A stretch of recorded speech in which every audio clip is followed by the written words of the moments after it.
The people who run female sports leagues don't care about female sports leagues. That's been an opinion I've had for a while. It's kind of confirmed by some of the things I've seen come out recently, especially with the uh, NCAA tournament. How the facilities for the females and the men were completely different. I've also heard this in the podcast from a soccer player who was saying that the facilities, the opportunity to market themselves are not the same as men. And I appreciate that level of honesty from her. And even she even admitted herself during a podcast that I think her name is Ali Riley, um, that she knows that women getting higher salaries is not going to happen anytime soon. She knows that, but at least give them the same opportunities to, have the recovery, the training facilities that the men have, and I would agree with that. It doesn't have to be as the biggest scale, maybe a little smaller, but at the same time, give them the same opportunities. And I don't know why this is because like for female sports, a lot of them, I don't know when they're on. I don't know what channel they're coming on. I don't know who the athletes are. I don't know anything about the league at all. Now, I'm not a big NHL fan, but I still know a little bit about the league. I know about the league's history a little bit. I know about some of the top players. I know about some of the top teams, but I don't watch it. And that's just for me being on YouTube or seeing commercials. I just don't see it. Now, I'm not a big social I'm all pretty much always against social justice movements. I think they have their good in some, maybe back in the day, but now not so much. Um, and I see a lot of these leagues, they get caught up in this liberal hive mind stuff where they all have the same talking points. We need diversity. Okay. Do you want diversity in thought or do you want diversity in skin color? Like what do you really want? Because I rather have four white guys who all have differing opinions, kind of like the founding fathers, who have differing opinions than a group of one black woman, one white woman, one Chinese woman, one Spanish woman, and they all think the same.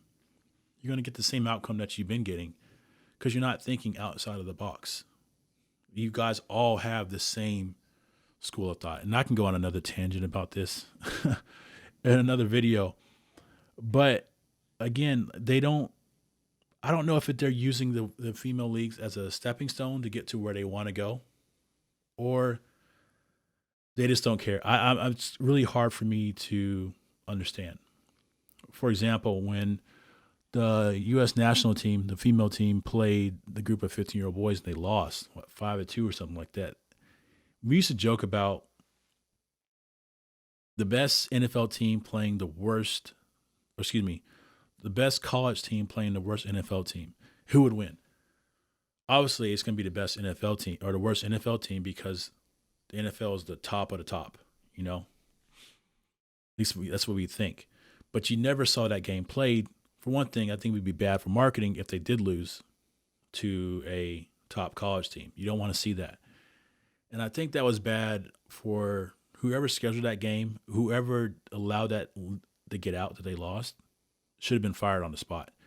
And I think they've done a little bit to rectify that a little bit because you don't really see too much about them playing lesser boys, younger boys teams anymore.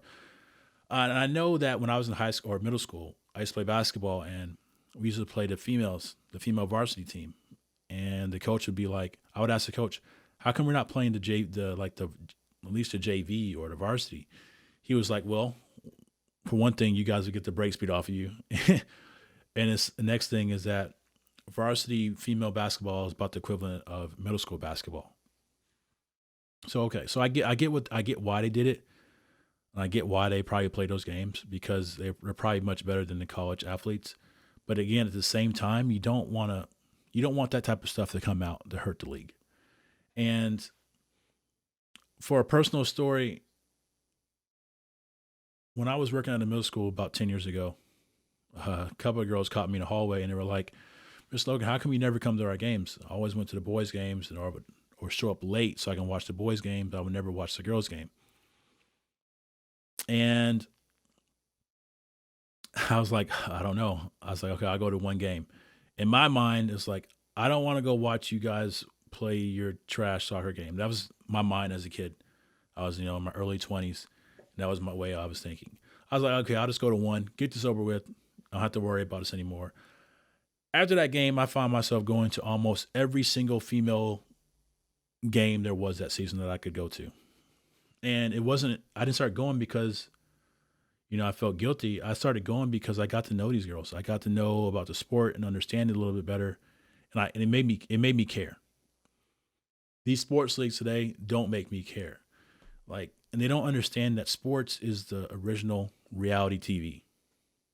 You got your good guys, you got your bad guys, you got your contract disputes, you got your issue with your teammates, coaches, players, whatever. And it's like it's a real life drama. That's why people watch sports. And people say, "Oh, we watch it for the actions." Well, if that was the case, you would see a lot more people stopping and watching people play and pick up basketball at the park outside our neighborhood. You don't see that. For the most part, you might slow down if you see the same kid out there every day because he's like, "Oh, wow, he's trying to really improve his skills." But for the most part, people want the drama of professional sports, maybe collegiate sports that they provide. And I think that's a big factor in why people watch sports. It's not because, some of these sports anchors think, oh, it's because you can't do that. You can't do what they're doing, so you're kind of living vicariously through them. I don't think that's the case for the most people. I think it's just a drama. It's the drama of the sports. And the female leagues need to understand that you need to create drama. Make me care about the sport. And there's a couple ways I think they can do that. Fantasy. My wife, she watches football, but when she started playing fantasy football, it ramped up. We had to order direct TV for her so she can watch all the games because she had different players from different teams. I think that would help too. Get to fan interest, like fantasy or betting would definitely help. Next is video games. Video games will give you a little bit better understanding about the sport that you're watching. It would help you with the understand the players, their positions. You get to know where they went to school because it's on their bio, and that helps as well. Then you have social media, and I don't mean like having like interviews about like, oh, she grew up in a rough neighborhood. Okay, we've heard that story thousands of times. Maybe like, oh, she likes playing piano. Oh, she likes shooting guns. She likes working on cars. She likes mixed martial arts, or just something that makes them relatable. Obviously, you're going to have people who want to do it. Some people don't want to do it. But if you want to go to sport, you're going to have to make some sacrifices. And then lastly, it might be a bit controversial. You're going to have somebody with the looks. Now, they need to have the looks and also they need to make you care about a sport. They need to be exceptionally good at the sport. And again, they need to have the looks.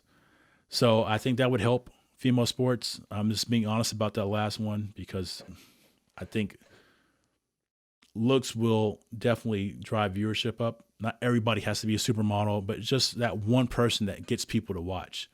That one person that needs to have like that it factor about them. And usually people who have that it factor about them kind of have all of that. Uh, but again, they need to do a better job promoting the sport. And again, have diversity in thought. Anyways, that's it. That's the end of the video. Thank you guys for watching. God bless.